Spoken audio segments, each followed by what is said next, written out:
लाडली बहना को लेकर विपक्ष का क्या कहना है? हमारे साथ कांग्रेस पार्टी के वरिष्ठ नेता एवं पूर्व मंत्री विधायक साहब है। सर, ये बताएं कि लगभग 80 लाख नाम कटने की बात सामने आ रही है।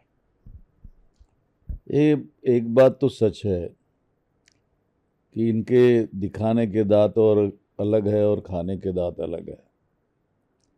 चुनाव आते हैं तो चुनाव के पहले लोगों को लुभाने वाले बातें ये करते हैं और घोषणाएं करते, चुनाव हो जाने के बाद जब जीत कर आते हैं तो गिरगिट जैसा ये रंग पलट लेते हैं।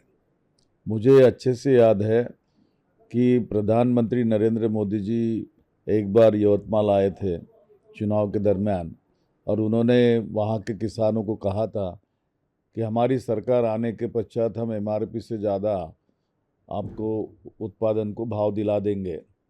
लेकिन आज तक के वो भाव तो मिला नहीं है। उसी प्रकार से लाडली बहना को लुभावनी बातें करके कि ये हमारी लाडली, बहुत लाडली है हमारी बहन, हम बहुत ज़्यादा प्यार करते हैं। आज उनका प्यार नज़र आ रहा है कि उनका कितना प्यार है। और कल जो बात सामने आई कि 81 लाख महिलाओं को वहाँ से दरकिनार कर दिया गया है। मैं तो ये मानता हूँ कि हमारी बहनों ने अभी आत्मचिंतन करना चाहिए अपना, कि क्या यह जो हो रहा है, जो आपको लाडली बोल कहकर जो भाई आपके सामने आए, वो सच्चे में आपके भाई है कि आपके दुश्मन है। जबकि उस दरमियान हमारी कुछ महिलाएं हमको मिलती थी, वो कहती थी कि हमको लाडली बहना योजना से बेहतर अगर हमारे बच्चों को या हमें अगर कोई जॉब दे दे, नौकरी दे दे, तो हम समझेंगे कि ये सरकार अच्छी है। लेकिन इनके अच्छे दिन तो नज़र नहीं आ रहे हैं। इस बात को लेकर निश्चित रूप से आने वाली विधानसभा सत्र में हम सरकार से जवाब तलब करेंगे। क्या आप लोगों को जब योजना लागू हो रही तो उस समय शक था कि इतना हो नहीं पाएगा, कहीं न कहीं महिला बहनों के साथ इस प्रकार का आने वाले समय में इस प्रकार का कार्य हो सकता है? देखिए, इनकी घोषणाएं ही इस प्रकार की है।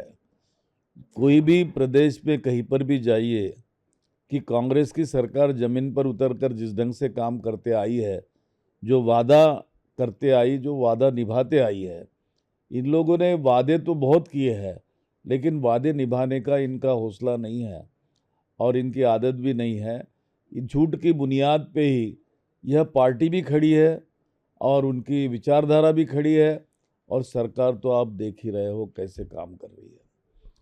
अभी कहा जा रहा है कि मापदंड में वो 81 लाख बहनें नहीं हैं। नहीं, वही मैं बता रहा कि जो मापदंड की बात करते हैं, उन्होंने चुनाव के पहले मापदंड क्यों नहीं बताया?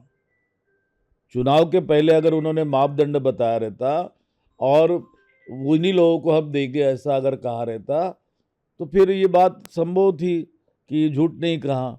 लेकिन उस समय लागू कर देना पूरी तरीके से, सबको मिलेगा ऐसा बताना और एक लुभावनी वाली बात करना, इसका मतलब यही होता है कि तुम कहीं भ्रष्टाचार कर रहे हो, वोट खरीदना चाहते हो, वोट खरीद कर आप राजनीति करना चाहते।